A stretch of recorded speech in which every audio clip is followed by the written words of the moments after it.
نحمده ونصلي على رسوله الكريم أما بعد فأعوذ بالله من الشيطان الرجيم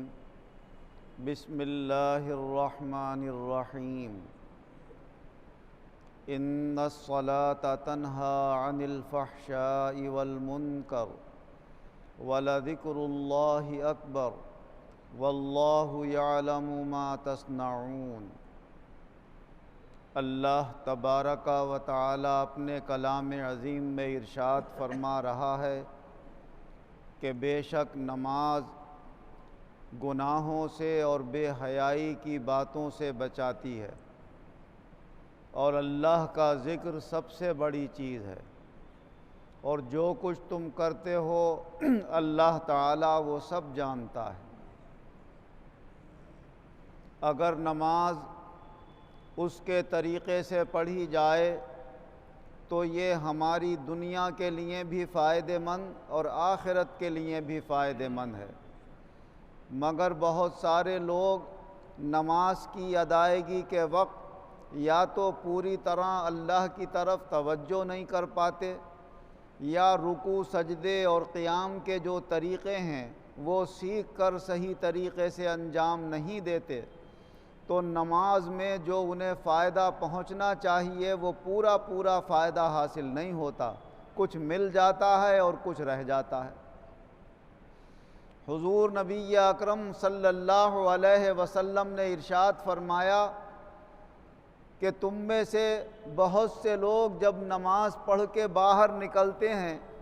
تو کسی کو اس کی نماز کا آدھا ثواب ملتا ہے، کسی کو 1/4 ملتا ہے، کوئی 5واں حصہ، کوئی 6واں حصہ لے کر جاتا ہے، کوئی 8واں اور 9واں حصہ لے کر جاتا ہے۔ شاید ہی کوئی ایسا بندہ ہو کہ جو اپنی نماز کا پورا ثواب حاصل کرنے والا ہو، اور اس کی وجہ یہی ہے کہ ہم صحیح طریقے سے نماز کے ارکان ادا نہیں کر پاتے۔ حضرت انس رضی اللہ عنہ سے روایت ہے کہ حضور صلی اللہ علیہ وسلم نے ارشاد فرمایا کہ اے لوگو،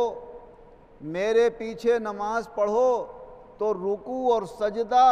پوری طرح کیا کرو، میں جس طرح تمہیں اپنے سامنے سے دیکھتا ہوں ایسے ہی تمہیں اپنے پیچھے سے بھی دیکھ لیتا ہوں۔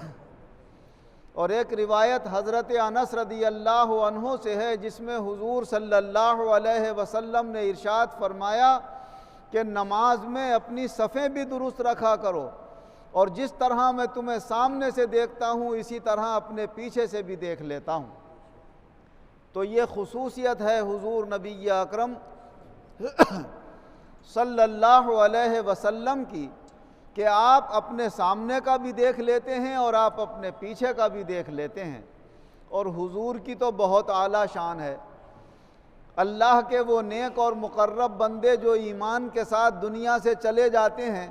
وہ اپنی قبروں میں پہنچ جاتے ہیں تو انہیں قبروں میں سے احساس ہو جاتا ہے، جبکہ وہ ان ظاہری آنکھوں سے نہیں دیکھ رہے ہیں، لیکن باطنی آنکھیں اللہ ان کی ایسی کھول دیتا ہے کہ انہیں خوب خبر ہوتی ہے کہ ہماری قبر کے اوپر کون آیا۔ حضور نبی اکرم صلی اللہ علیہ وسلم ارشاد فرماتے ہیں کہ جمعے کے دن اور جمعرات کی رات میں اللہ تعالیٰ قبر والوں کے احوال بہت زیادہ کھول دیتا ہے، اور انہیں بہت زیادہ احساس ہوتا ہے کہ ہماری قبر پر کون آیا۔ فرمایا جمعے کے دن صبح کو جمعے کی نماز سے پہلے جو شخص اپنے والدین کی قبر پر جائے، اور اگر والدین دونوں کا انتقال نہیں ہوا ہے تو والدہ کی یا والد کی، جس کا بھی انتقال ہو گیا اس کی قبر پر جائے، تو اللہ تبارک و تعالی قبر پر جانے والے کی مغفرت فرما دیتا ہے۔ اور فرمایا جب تم اپنے مردے کو دفن کر کے واپس آتے ہو تو وہ تمہارے پاؤں کے چلنے کی آواز سنتا ہے۔ تو جب ایک مردہ قبر کے اندر سے پاؤں کے چلنے کی آواز سن سکتا ہے تو ہمیں ذرہ برابر یہ خیال نہیں آ سکتا کہ ہمارے رسول صلی اللہ علیہ وسلم اپنا پس پشت اور اپنے پیچھے کا بھی نہ دیکھ لیتے ہوں۔ 100% ہمارا یقین ہے کہ آپ جس طرح اپنے سامنے دیکھتے تھے اسی طرح آپ اپنے پیچھے بھی دیکھ لیا کرتے تھے۔ حضرت ابو ہریرہ رضی اللہ عنہ سے روایت ہے کہ حضور نبی اکرم صلی اللہ علیہ وسلم مسجد میں تشریف فرما تھے۔ ایک شخص آیا، آ کر نماز ادا کی اور پھر آ کر حضور صلی اللہ علیہ وسلم کو سلام کیا۔ آپ نے فرمایا وعلیکم السلام، ارجع فصلی فإنک لم تصلی، تمہارے اوپر بھی سلامتی ہو، جاؤ واپس جاؤ، ابھی تم نے نماز نہیں پڑھی، دوبارہ نماز پڑھو۔ اس نے پھر دوبارہ نماز پڑھی، پھر آ کر حضور کو سلام کیا، پھر آپ نے کہا وعلیکم السلام، جاؤ واپس جاؤ، جا کر نماز پڑھو، ابھی تم نے نماز نہیں پڑھی۔ تو تیسری بار میں یا چوتھی بار میں حدیث شریف میں یہ دونوں طرح کے لفظ آئے ہیں کہ یا تو اس نے تیسری بار میں یا چوتھی مرتبہ میں یہ عرض کیا یا رسول اللہ، میں جیسی نماز پڑھ سکتا تھا میں نے پڑھی ہے، اگر میری نماز میں کوئی کمی ہے تو آپ مجھے بتا دیں کہ میں کس طرح نماز پڑھوں۔ تو پھر حضور صلی اللہ علیہ وسلم نے فرمایا جب نماز پڑھنے کے لیے آؤ تو پہلے خوب اچھی طرح وضو کرو، اور جب وضو کر چکو تو پھر آ کر اللہ کے سامنے کھڑے ہو جاؤ، پہلے تکبیر کہو اور اپنی نیت باندھو، پھر اللہ کی حمد و ثنا کے بعد جو کچھ بھی تمہیں قرآن عظیم یاد ہو اس میں سے قرآن عظیم تلاوت کرو،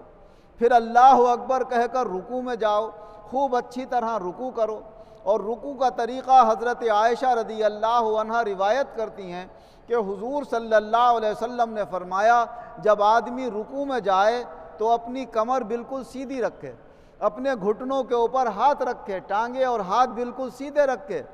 اور سر کو نہ زیادہ نیچے جھکائے نہ اوپر اٹھائے، بلکہ اپنی کمر کے لیول میں اپنے سر کو سیدھا اور یکساں رکھے۔ اور فرمایا جب خوب اچھی طرح رکوع کر چکو تو پھر سمع اللہ لمن حمدہ ربنا ولک الحمد کہتے ہوئے کھڑے ہو جاؤ، اور خوب اطمینان سے جب کھڑے ہو جاؤ تب سجدے میں جاؤ، اور جب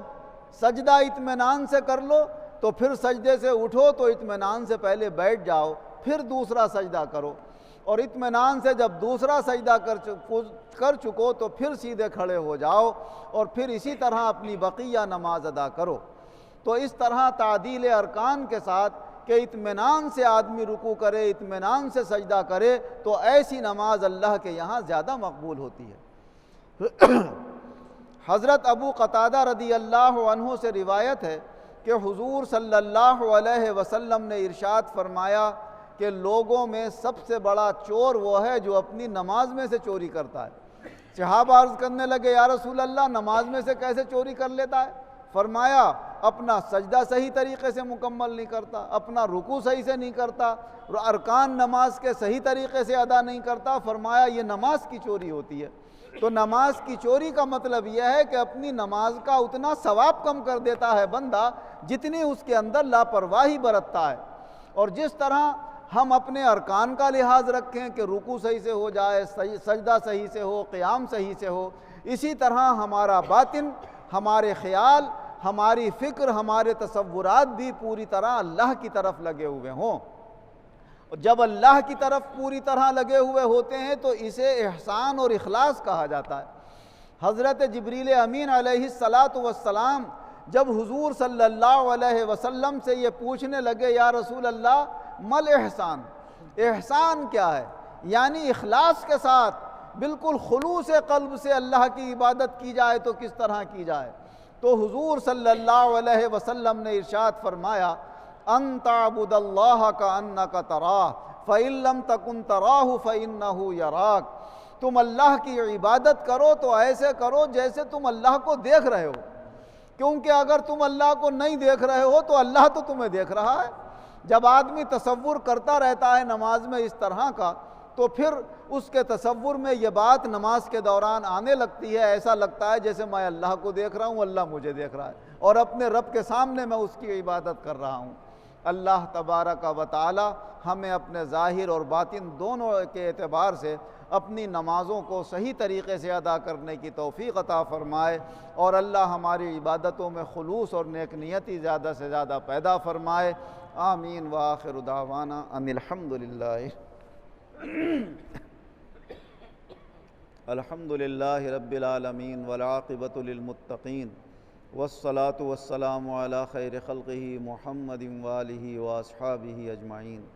اے اللہ ہمارے گناہوں کو معاف فرما، آئندہ گناہوں سے بچنے کی توفیق عطا فرما، کل عالم کے مسلمانوں پر خصوصی رحم و کرم فرما، جو بیمار ہیں انہیں شفا عطا فرما، جو قرض دار ہیں انہیں قرضوں سے نجات عطا فرما، جو بے روزگار ہیں انہیں اچھے روزگار عطا فرما، جو برسر روزگار ہیں ان کے روزگاروں میں خیر و برکت اور ترقیاں عطا فرما، دنیا اور آخرت دونوں جہان میں ایمان و عزت کے ساتھ ہم سب مسلمانوں کو شاندار کامیابی عطا فرما، آمین بجائے